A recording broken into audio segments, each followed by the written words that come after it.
자, 안녕하십니까 여러분. 오늘은 7장 회전운동과 중력의 법칙인데요. 우리가 이번 시간에는 중력의 법칙은 놔두고 회전운동에 대해서만 공부를 해보도록 하겠습니다.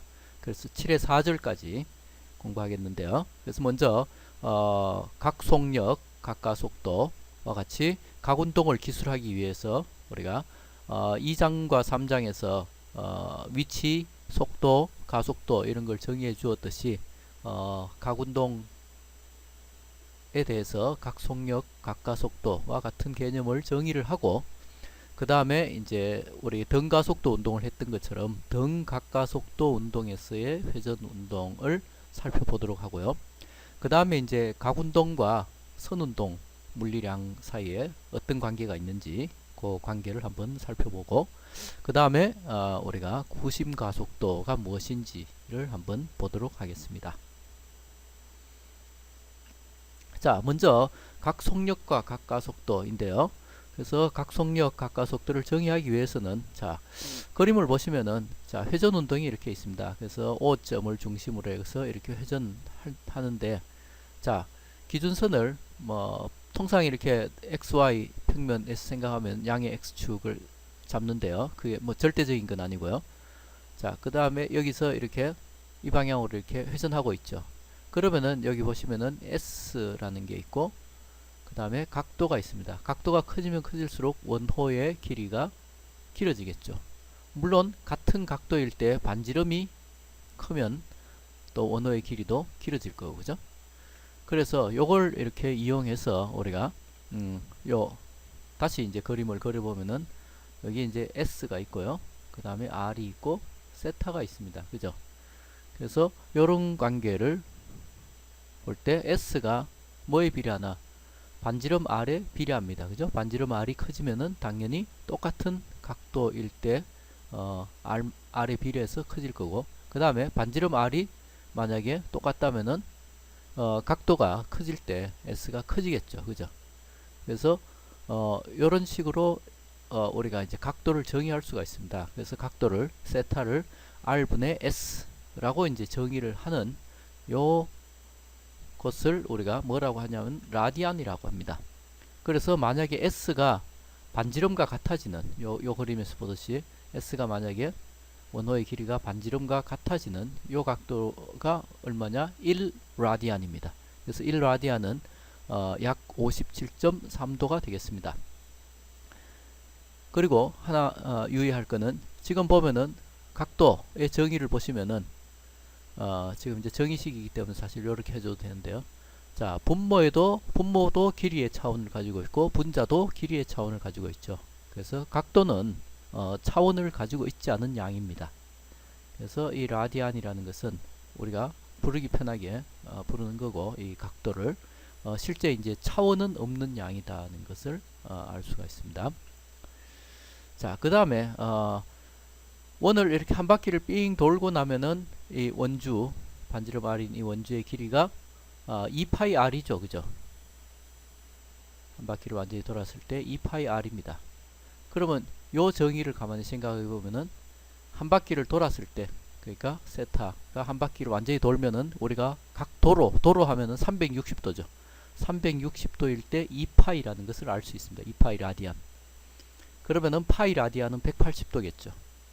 그래서 그 관계로부터 우리가 도로 나타내주는 이 각도와 라디안 각도 사이에 이러한 관계식이 성립한다는 것을 쉽게 알 수가 있습니다. 그래서 우리가 이제 앞으로 물리학에서 대부분의 각도는 라디안으로 표현을 해서 공식이 쓰이고 그렇습니다. 그래서 도로 표시하는 게 익숙하긴 하겠지만 앞으로 이제 물리학이나 아니면은 여러분이 다른 약간 고등한 공학에서도 고등한 개념으로 들어가면 다 라디안 각도를 쓴다는 것을 기억하시고 익숙해지도록 노력을 하셔야 되겠습니다. 자, 그러면은 이제 각도를 라디안 각도를 정의했으니까 이제 회전 운동을 한번 봅시다. 그림에서 보듯이 A점에서 B점으로 이렇게 TI일 때 A점에 있다가 TF일 때 B점으로 이렇게 회전 운동을 이렇게 한다고 칩시다. 물론 회전 운동하니까 반지름은 일정하겠죠. 근데 이제 각도가 여기서 세타 i에서 세타 f만큼 바뀝니다. 그죠? 그래서 각도, 각 위치를 우리가 세타라고 우리가 하면, 그러니까 x를 위치라고 했듯이 이제 세타를 각 위치라고 이제 부르면은, 각 위치가 이제 회전 운동이 일어나면 각 위치가 바뀌는 거죠. 그래서 그것을 각 변이라고 하고, 어떻게 정의를 하냐? 우리 변이 정의할 때와 똑같은 방식으로 정의를 합니다. 그래서 이런 식으로 이제 정의를 할 수 있고, 그러면은 마찬가지로 속력 혹은 속도를 정의했던 것과 마찬가지로 평균 각속력을 정의할 수가 있겠죠. 그래서 여기서 요 W처럼 생긴 거는 오메가입니다. 오메가. 그래서 오메가, 그리스 문자 오메가 대문자는 이거고요. 그래서 요거는 이제 소문자예요. 그래서 평균 각속도 혹은 각속력 오메가는 델타 t분의 델타 세타다 하는 것입니다. 그리고 순간 각속력은 뭐 우리가 순간 평균 속도에서 순간 속도로 가는 걸 많이 해보셨죠, 그죠? 그래서 델타 t를 0으로 보내는 극한을 취했을 때, 그래서 사실은 이제 미분하는 게 되겠죠. 자, 그 다음에 단위는 라디안 퍼 세크가 됩니다. 근데 라디안 퍼 세크라고 안 쓰고 이렇게 쓰기도 합니다. 아까도 말했지만 라디안 각도는 각도는 사실 다 차원이 없는 양이기 때문에 조금 무시해서 이렇게 라디안을 아예 생략하고 이런 식으로 써주기도 합니다. 그래서 이런 식으로 써져 있을 때 이게 무슨 의미인지, 라디안 퍼 세크가 맞는지, 대부분 라디안 퍼 세크겠지만은 반드시 그렇지도 않으니까 사실은 확인을 해 주셔야 됩니다. 자, 그러면은 예제를 한번 풀어볼까요? 자, 헬리콥터 날개가 320 rev per minute. 그러니까 분당, rev는 revolution의 약자입니다. 회전. 그래서 1분에 320번 회전한다는 뜻입니다. 그래서 이게 영어로 하면은 revolution per minute이기 때문에 revolution per minute. 그래서 RPM의 의미가 바로 요게 됩니다. revolution per minute. 그래서 헬리콥터 날개가 320 rpm의 각속력으로 회전한다. 그래서 rpm은 분당 회전수라는 걸 다시 한번 기억하시고요. 자, 이 값을 라디안 퍼 세크로 나타내어라 그랬습니다. 라디안 퍼 세크로, 자, 1 revolution, 한 바퀴는 2파이 라디안입니다. 그죠? 그 다음에 1분은 60초이죠. 그러면은 그걸 쓰면 되겠죠. 오메가는 자 3.2 곱하기 10의 2성 320. 자, revolution per minute인데 이것을 갖다가 1 revolution은 2파이 라디안이고요. 1분은 60초입니다. 그죠? 그래서 이렇게 해서 계산하면 33.5 라디안 per second라는 것을 알 수 있습니다.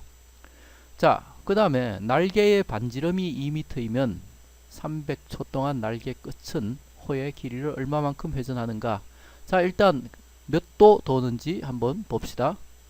그래서 각 속력의 시간을 곱해서 각 변이를 구하면 되겠죠. 그래서 델타 세타는 오메가 t. 그래서 오메가는 방금 구했죠. 33.5 라디안 퍼 세크.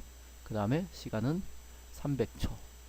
그래서 1.01 곱하기 10의 4승 라디안을 돌았습니다. 그 다음에 아이고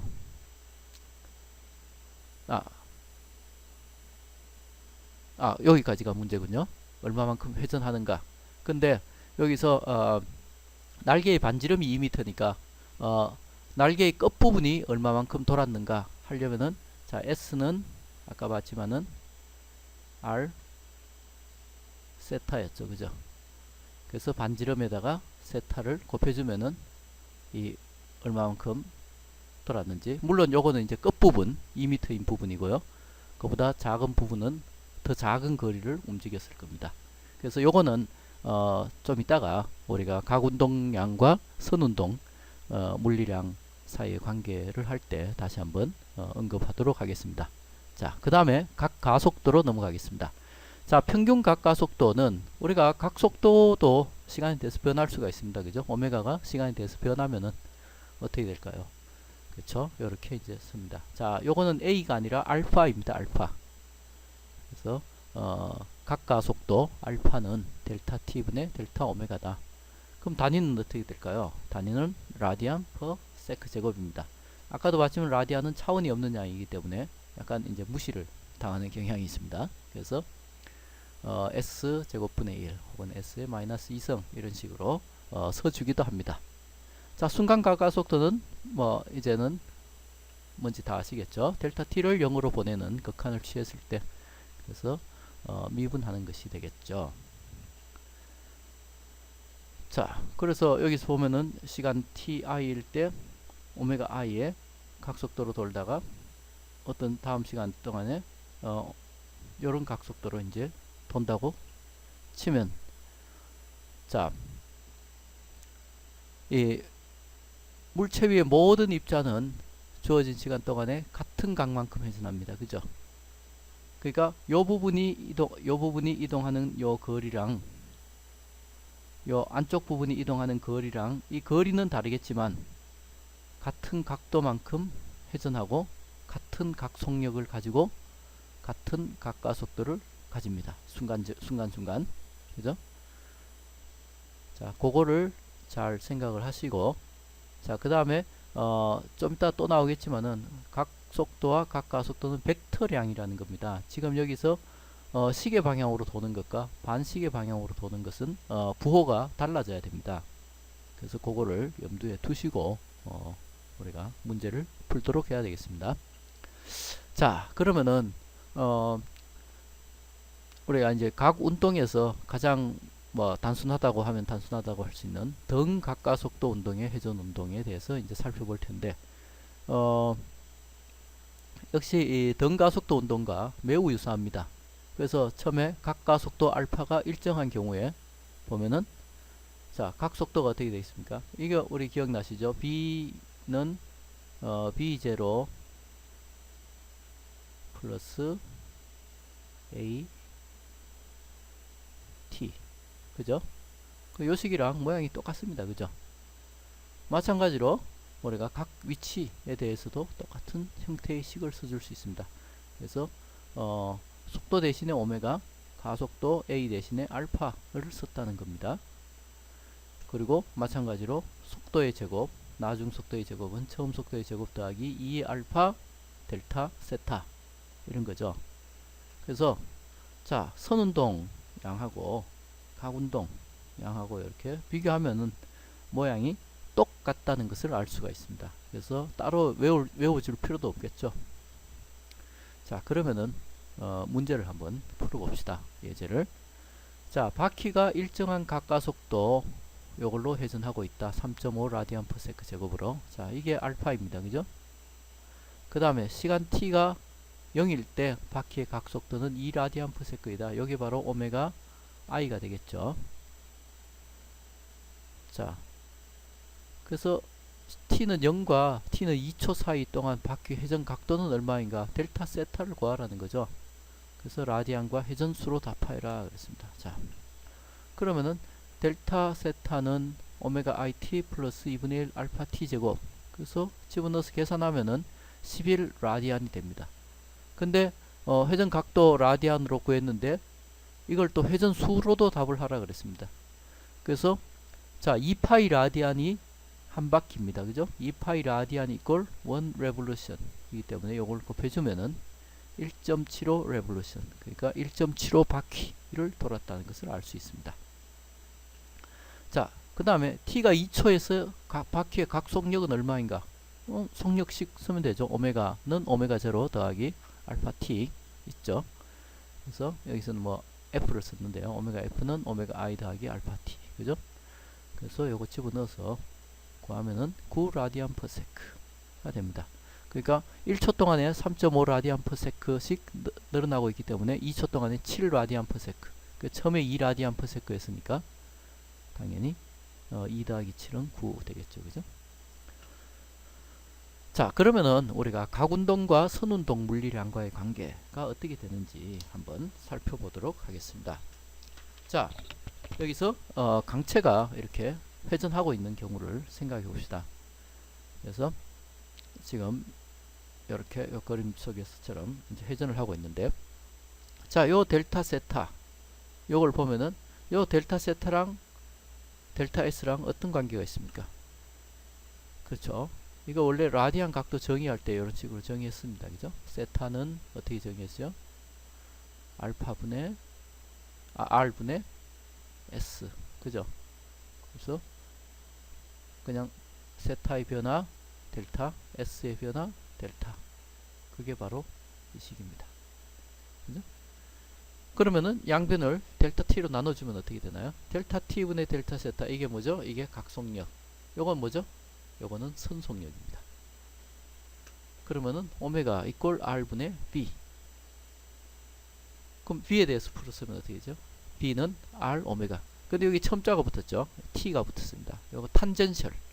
그러니까 접선 방향의 속도라는 뜻입니다.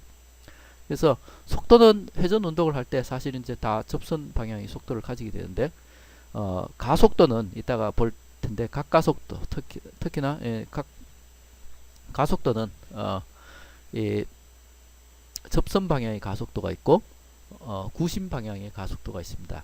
그래서 구심 가속도는 마지막에 할 테지만, 어쨌든, 그거가 있으니까, 그걸 구별하기 위해서 우리가 이제 접선 방향이라는 걸 이제 표시해 줄 필요가 있습니다. 자, 그래서 한 점의 접선 속력은 즉 BT는 그죠? 회전축으로부터 점까지의 거리 요거 반지름과 그 다음에 각속력의 곱과 같다. 그죠? 그래서 이거는 여러분들이 따로 이렇게 골치 아프게 외울 필요 없습니다. 보시면 S는 뭐였죠?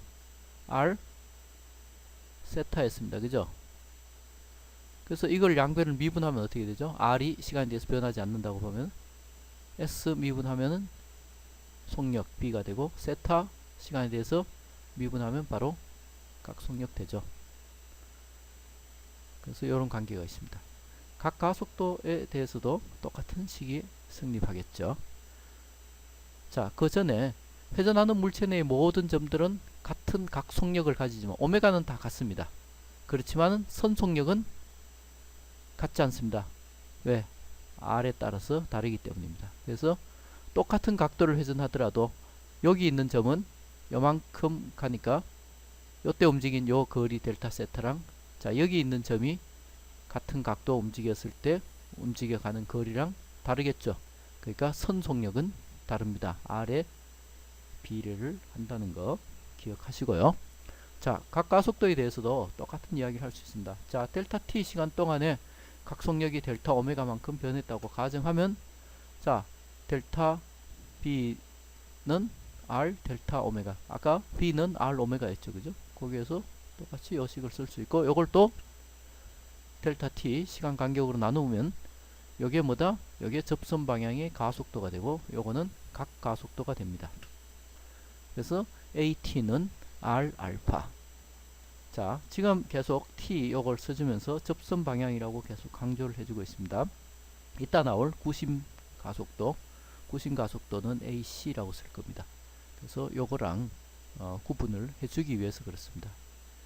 그래서 접선 방향 가속도니까 접선을 따르겠죠. 원에서 이렇게 있으면은, 이게 반지름 R이면은 접선 방향 가속도는 방향이 접선 방향입니다. 구심 가속도는 좀 이따 보면 알겠지만은 중심을 향하는 방향입니다. 그래서 둘이 서로 사뭇 다른 성질의 가속도라는 걸 여러분들이 미리 알고 있어야 됩니다. 자, 회전하는 물체 내의 한 점의 접선 가속도는 회전축으로부터의 거리와 각가속도의 곱과 같다. 아까 선 속도하고 나왔을 때랑 똑같은 관계를 이야기하고 있습니다. 자, 그러면은 예제를 풀면서 또 개념을 좀 더 잡아보도록 하겠습니다. 컴퓨터의 컴팩트 디스크가 정지 상태에서 회전하기 시작해서 0.892초 후에 각속력이 31.4 라디안 퍼 세크다. 정지 상태에서. 그러니까 오메가 i가 0이었죠. 그죠? 그러다가 31.4 라디안 퍼 세크가 됐다. 각속력이 일정한 경우 이 디스크의 각 가속도는 얼마인가? 그렇습니다. 자, 각속력이 일정한 게 아니라 사실은 죄송합니다. 이게 각 가속도가 일정한 경우입니다. 여기 미스프린트가 났습니다. 각 가속도가 일정한 경우 그러니까 이게 등가까속도 운동 문제입니다. 그럼 어떻게 되나요? 오메가는 오메가 F가 되겠죠. 오메가 F는 오메가 I 더하기 알파 T. 그죠? 그래서 그게 바로 31.4 라디안 퍼 세크가 되니까 여기에서 풀어보면 되겠죠. 알파는 T분의 오메가 F. 그래서 35.2 라디안 퍼 세크 제곱이 됩니다. 그죠? T 대신에 요거 오메가 자리에 요거 그죠? 집어넣으면 되겠죠. 자, 그 다음에 위의 각 속력에 도달하는 동안 디스크가 회전한 각도는 얼마인가 있습니다. 위의 각 속력이 자, 뭐 등가까속도 운동 식을 쓰면 됩니다. 그죠? 델타 세타는 오메가 IT 플러스 2분의 1 알파 T 제곱. 그래서 숫자 집어넣어서 푸는 건 간단하기 때문에 제가 디테일한 거는 넣지 않았습니다. 그래서 계산해 보시면은 쉽게 14 라디안이라는 것을 우리가 알 수 있습니다. 자, 그 다음에 디스크의 반지름이 만약에 4.45cm라면 디스크의 가장자리 있으니까 이때 R이 얼마인가요? R이 바로 4.45cm라는 말입니다. 그래서 가장자리 있는 한 마리 미생물의 접선 속력 시간이 언제일 때 T가 0.892초일 때의 접선 속력을 구하라 그랬습니다. 자, 이거는 접선 속력은 R 오메가입니다. 자, 반지름이 4.45cm고 오메가는 31.4 라디안 퍼 세크입니다. 자, 요거 넣어서 풀 때 R이 지금 센티미터 단위로 되어 있으니까 미터 단위로 고쳐서 집어넣어서 계산해 주셔야 됩니다. 그래서 해 주시면 자 14m per sec가 나오지 않고 여기 미스프린트 난데 자 1.4m per sec가 나옵니다. 그래서 한번 확인해 보시기 바랍니다.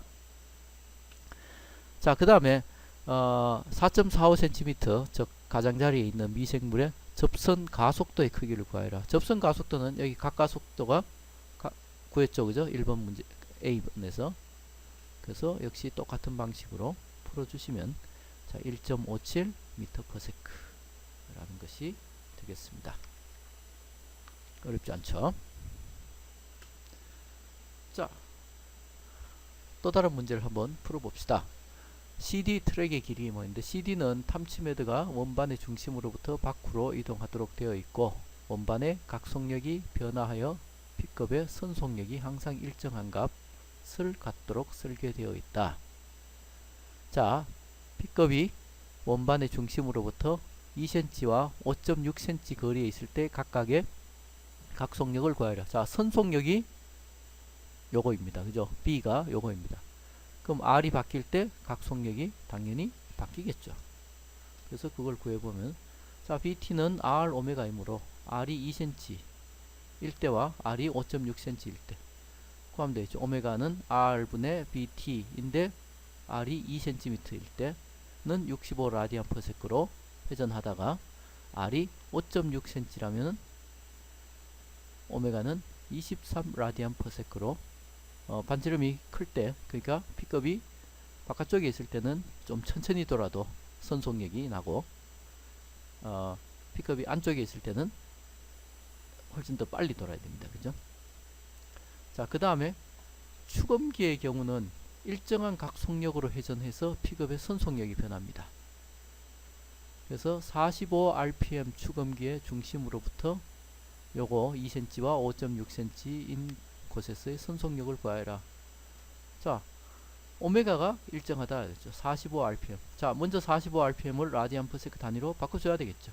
그러기 위해서는 자, 1 레볼루션은 2파이 라디안. 그 다음에 1분은 60초. 이걸 곱해주면은 남은 게 4.71 라디안 퍼 세크가 됩니다. 자, 오메가 구했으니까 이제 B 구하면 되겠죠. 선속력. 그래서 BT는 R 오메가. 그래서 2cm 곱하기 그러니까 이걸 미터로 고치면 0.02m 곱하기 4.71 라디안 퍼 세크. 그래서 0.094 m 퍼 세크. 그 다음에 R이 5.6cm가 되면 더 빨리 돌고 있겠죠. 그러니까 더 빨리 움직이고 있겠죠. 선속력으로. 그래서 0.26 m per sec 이런 식으로 됩니다. 그죠? 자, 그래서 우리가 이제 선 운동량과 각 운동량에 대해서 살펴봤고요. 자, 마지막으로 구심 가속도. 자, 영어로 이제 centripetal acceleration이라고 합니다. 그래서 이제 첨자 C를 붙이는데요. 자, 여기 보시면은 그림에서 자동차가 어떤 원궤도를 이렇게 돌고 있다고 치면은 일정한 속력으로 돌고 있다고 하더라도 B의 크기는 일정하더라도 얘가 이제 이쪽에 오면은 속력은 일정해도 속도의 방향이 바뀌죠. 그래서 가속 운동을 하고 있는 것입니다. 그래서 이 가속 운동 할 때 델타 T분의 델타 V인데요. 델타 V라는 게 속도의 크기는 바뀌지 않았지만 방향이 바뀜으로 해서 이 델타 V가 생겨나게 됩니다. 그림을 다시 보시면은 여기 보면은 자, A점에서의 속도 그리고 B점에서 속도 벡터가 방향이 다르죠. 그러면은 여기서 델타 B를 구하면 이런 식으로 우리가 구해질 수가 있고, 그래서 이게 이제 바로 구심 가속도가 되게 되겠습니다. 그래서 속도의 크기가 일정해도 방향이 바뀌면 가속도가 존재합니다. 근데 요때 이 가속도의 방향은 요 그림에서 델타 세타를 굉장히 작게 만들어 보시면은 아마 쉽게 이해할 수 있을 텐데, 아니면 델타 요 BF를 요쪽으로 가져오면 요게 이제 바로 델타 B의 방향인데, 이게 지금 이제 중심 방향을 향하고 있다는 것을 우리가 쉽게 유추할 수 있을 겁니다. 그래서 항상 원의 중심을 향한다. 그래서 원의 중심을 향하기 때문에 구심, 여기서 심은 중심이고요, 구는 향한다는 뜻입니다. 그래서 중심을 향하는 가속도라는 의미로 쓰게 되고요. 자, 지금 요 삼각형하고 잘 비교해 보시면은 둘이 사이각이 델타 세타이고 이등변 삼각형입니다. 그래서 요거는 서로 닮은 삼각형이죠. 그래서 비례식이 성립하는데 B분의 델타 B, 그러니까 여기 B, 요거 델타 B의 비례가 여기 R, 여기 델타 S, 그죠? 그래서 둘이 비례 관계가 성립하겠죠. 그래서 요걸 델타 B에 대해서 풀면 델타 B는 R분의 B 델타 S 이렇게 되는데, 자, 이걸 다시 델타 T로 나눠 봅시다. 그럼 어떻게 되나? 델타 T분의 델타 B는 바로 가속도가 됩니다. 그 다음에 델타 T분의 델타 S라는 것은 속도죠. 그래서 속도 곱하기 속도 해서 B제곱이 되고 R분의 B제곱. 근데 여기서 나오는 요 델타 T분의 델타 B, 요 가속도가 뭐냐? 바로 구심 가속도가 됩니다. 그래서 구심 가속도는 R분의 B제곱이 된다 하는 것입니다. 근데 자, 선운동량하고 관계 보면 B는 R 오메가였죠. 이걸 대입하면 어떻게 되나요? R제곱 오메가 제곱 나누기 R이니까 R 오메가 제곱이 됩니다. 자, 참고로 우리가 접선 가속도 AT는 뭐였죠? 기억나시나요? R 알파, 그죠? 그래서 요거랑 요거는 서로 방향도 다르고요. 그래서 사뭇 다른 개념이다. 그래서 자, 접선 가속도 AT가 있다는 건 각 가속도 알파가 있다는 거고, 알파가 있다는 것은 얘가 플러스라고 생각하면 회전 속도가 점점 빨라지는 경우죠. 회전 속도가 점점 빨라지면 이 속도의 크기가 빨라지고 있다는 의미입니다. 그죠? 그래서 자, 만약에 알파가 0이면 자, 속도의 크기가 일정하겠죠. 그래서 속도의 크기가 일정할 때는 접선 가속도가 0입니다. 접선 가속도는 0이지만 구심 가속도는 존재하죠. B가 일정하더라도. 그죠? 그래서 자, B가 만약에 일정하지 않다면 그때는 접선 가속도도 있고 구심 가속도도 있는 겁니다. 그래서 그거를 여러분들이 잘 생각을 하시기 바랍니다. 자, 근데 이제 이 각운동 물리량, 우리가 지금 각속도 이야기도 하고 각가속도 이야기도 하고 그러는데요. 얘들은 사실은 벡터입니다. 그래서 이 벡터이기 때문에 방향을 나타내 줘야 되는데 지금 회전을 하기 때문에 이걸 어떻게 나타내 주냐? 회전축 방향을 그 벡터의 방향으로 나타내 주는 약속을 하였습니다. 그래서 지금 그림에서 보듯이 이런 식으로 회전하면은 회전 방향으로 내 손가락을 이렇게 휘감았을 때 엄지손가락이 가리키는 방향이 바로 이 각속도의 방향이다 라고 하는 겁니다. 그래서 마치 이제 오른나사와 같이 이렇게 방향이 되기 때문에 오른나사의 법칙이라고 하는데요. 자, 그래서 각 변이, 각속도, 각가속도 다 벡터량이고 각속도 벡터의 방향은 우리가 오른손 법칙을 써서 나타낸다. 그 다음에 각가속도의 방향은 그럼 어떻게 나타내주냐. 자, 오메가가 만약에 시간에 따라서 증가하면은 같은 방향입니다. 근데 각속력이 시간에 따라서 감소하면은 반대 방향. 그래서 지금 여기서 오메가가 만약에 증가하고 있다고 치면은 각가속도의 방향도 역시 이 방향. 근데 만약에 감소하고 있다면은 반대 방향. 이런 식으로 정해주는 거죠. 우리가 규약하는 겁니다. 이렇게.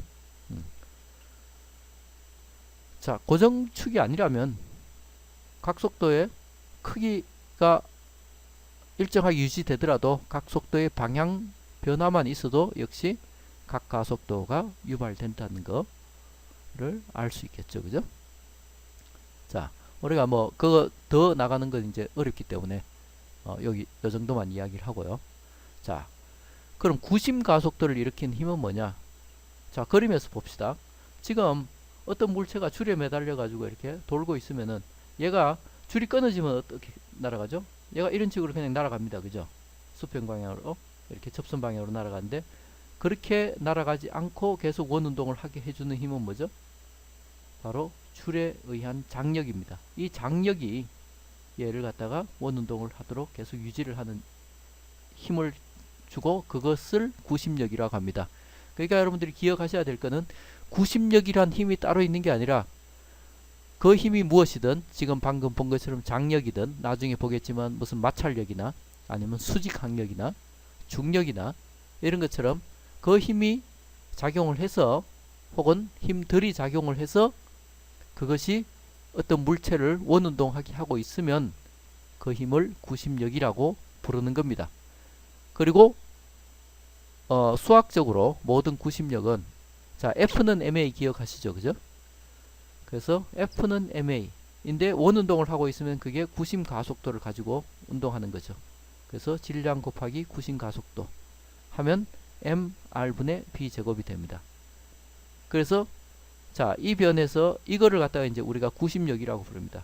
그래서 그 힘이 무엇이든 원운동을 하게 하는 힘은 바로 구심력이다 라는 것을 잘 유념하시고요. 연습 문제들을 한번 풀어보면서 또 개념을 잡아봅시다.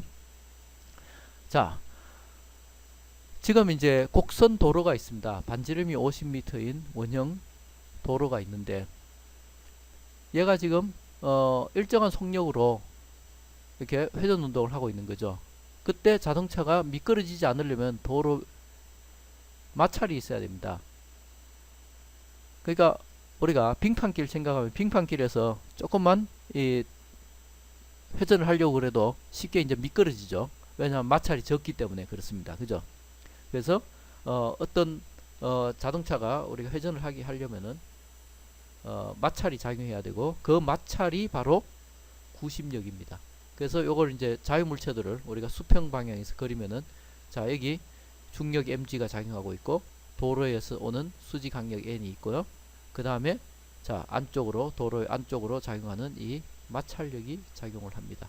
그리고 지금 수직 강력이랑 지금 수평이기 때문에 mg랑 그러니까 수직 방향으로는 얘가 움직임이 없죠. 그죠? 그래서 요거는 평형을 이루고 있습니다. 그리고 얘가 R자 힘이고 이 R자 힘이 바로 구심력의 역할을 하는 것입니다. 그래서 자, mr분의 b제곱 구심력은 다 mr분의 b제곱입니다. 이건 그냥 수학적인 관계니까. 근데 그게 뭐다? 그게 바로 이 마찰력이 정지 마찰력이 바로 구심력의 역할을 한다. 근데 왜 정지 마찰일까요? 차가 움직이고 있는데. 그래서 4장 할 때 우리가 마찰에 대해서 이야기할 때 운동 마찰과 정지 마찰을 이야기하면서 운동 마찰과 정지 마찰의 차이가 뭐였나요? 운동 마찰은 면 위에서 물체가 면에 대해서 미끄러지고 있는 것이 운동 마찰이었고 정지 마찰은 면에 대해서 물체가 미끄러지지 않고 있는 것이 정지 마찰이었죠. 그럼 여기 도로에서 지금 보면 자동차는 움직이고 있어도 자, 자동차 바퀴와 도로 사이의 이 접점 자체가 상대적으로 움직이고 있지 않죠. 그래서 정지 마찰을 쓰는 겁니다. 자, 그 중에서도 이제 최대 정지 마찰력을 쓰게 되겠습니다. 그래야 지금 이제 이 마찰력이 최소한 얼마 작용해야 되는지 알 수 있으니까요. 자, 그래서 n을 구하면 n은 mg죠. 이 그림에서 자명하죠. 그래서 n은 mg. 그거는 여기다 이제 집어넣으면 되겠죠. 그래서 풀어보면 mr분의 b제곱 mu smg. 그래서 m은 나누시고, 그래서 정지마찰계수 mus에 대해서 풀면 rg분의 b제곱. 그래서 자, r이 얼마였어요? 50m/s. 그죠? g는 중력 가속도니까 9.8. 그리고 b는 지금 13.4m/s입니다. 그래서 숫자를 집어넣어서 계산해 주면은 0.366. 그래서 정지마찰 계수가 0.366보다 만약에 작다면은 이 차는 미끄러지게 될 것입니다. 자, 그럼 우리가 자동차 경주장 같은 데 보면은 도로가 이렇게 경사가 져 있습니다. 그죠? 그래서 마찰이 적더라도 이 차가 이제 밖으로 미끄러지지 않도록 이제 하기 위해서 경사를 만들어 놨는데요. 자, 지금 기울기가 경사각이 31도라고 하고, 그 다음에 반지름이 316m라고 해봅시다. 그럴 때, 자, 자동차가 뭐 너무 천천히 지나가면 자, 마찰이 없기 때문에 얘가 이렇게 미끄러지게 되고요. 너무 빨리 지나가면 이쪽 방향으로 미끄러지게 됩니다. 그래서 딱 적절한, 그래서 지금 이제 실제는 마찰이 없을 수 없겠지만은 아주 마찰이 적다고 보고, 그래서 자동차가 지금 요 궤도를 요 각도의 비탈길을 이렇게 갈 때 얘가 얼마나 얼마의 속도로 가야 될 것인지 구심가속도를 한번 구해 보겠습니다.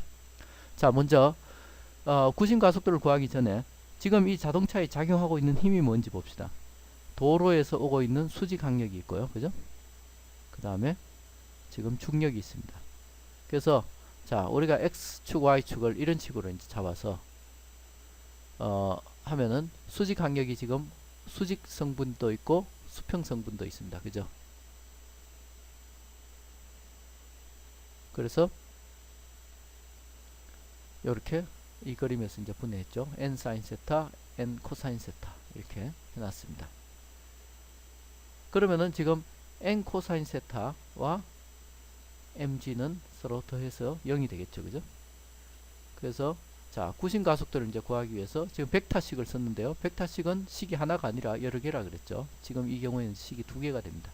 먼저 수직 성분을 구하면 n 코사인 세타 빼기 mg는 0이니까 n이 수직 강력이 얼마다? 코사인 세타분의 mg가 되겠죠.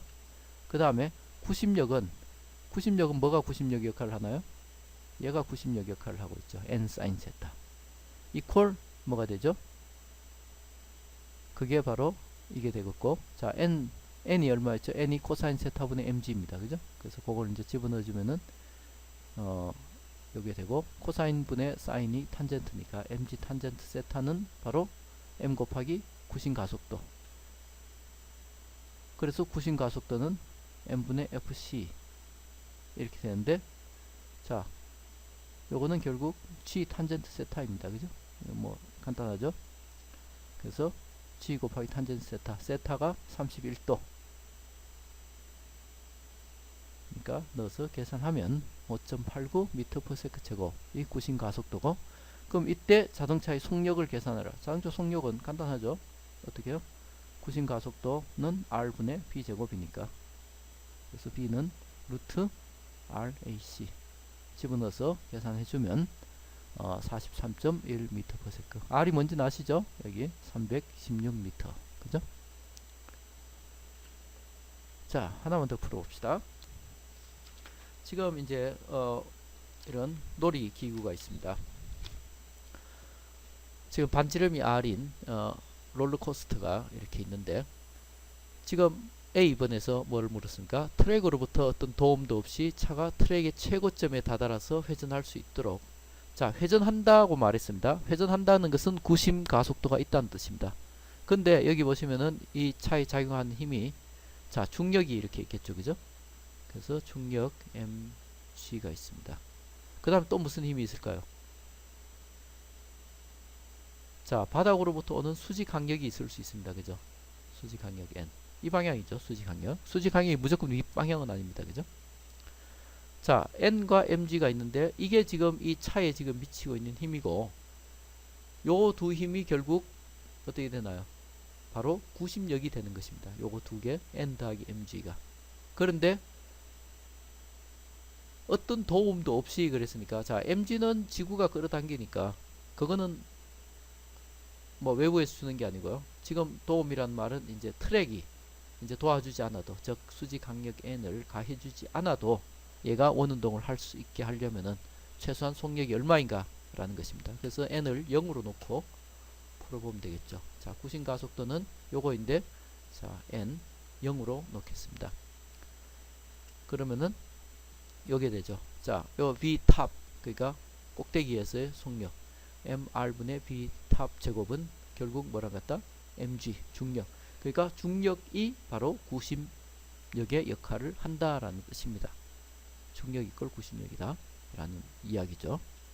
자, 그래서 탑에서 속력이 최소한 루트 gr 만큼 돼야 되고, 만약에 이것보다 작으면은, 자, 이게 b탑이 이거보다 작다면은, 자, 필요한 구심력이 mg보다 작다는 말입니다. 근데 mg를 우리가 줄일 수는 없죠. 그죠?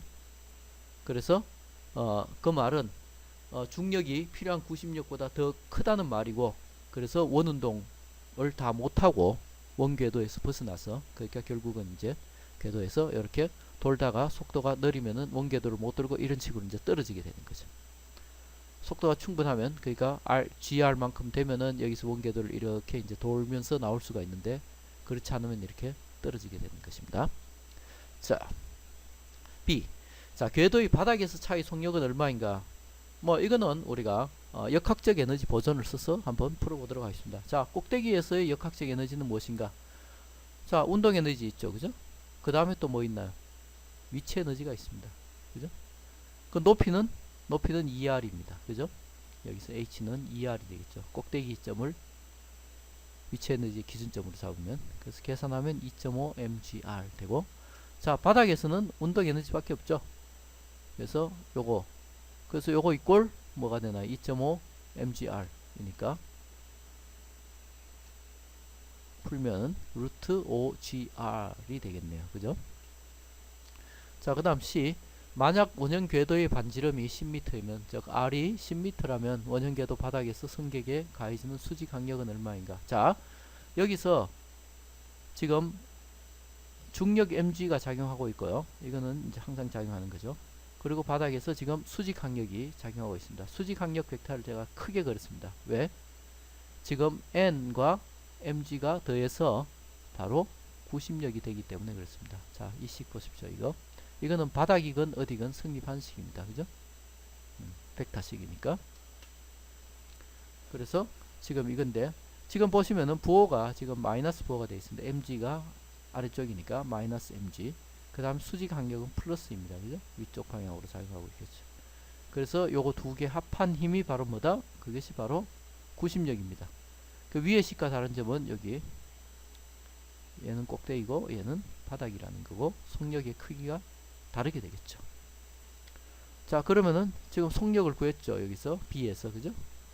그래서 그걸 집어넣으면은 n에 대해서 풀어쓰면 되겠습니다. n은 mg 더하기 mr분의 b 바텀 제곱, 그래서 6mg가 되겠네요, 그죠?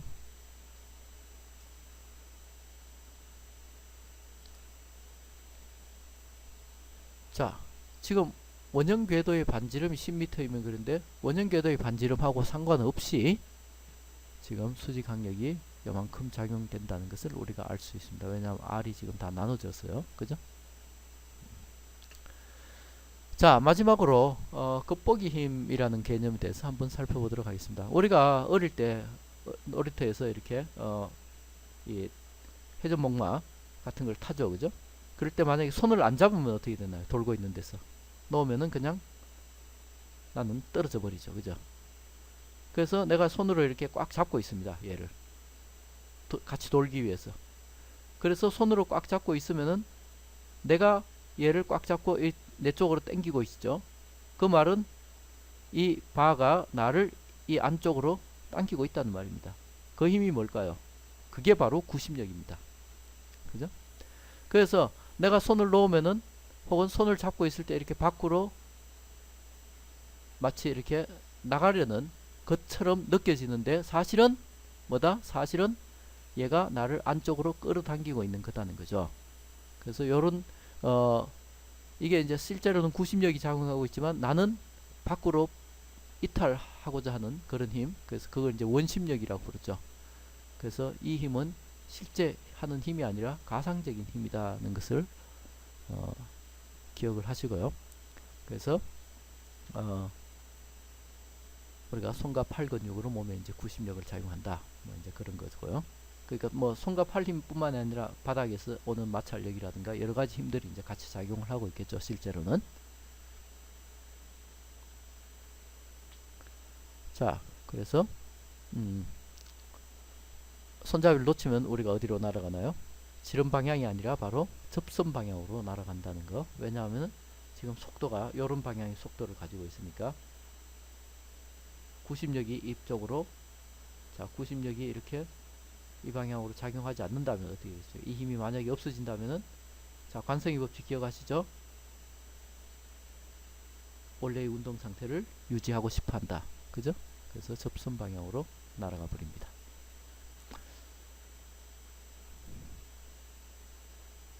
자, 그래서 오늘 7장 회전 운동과 원래는 중력의 법칙인데 중력의 법칙은 하지 않고 회전 운동에 대해서만 오늘 한번 살펴봤습니다.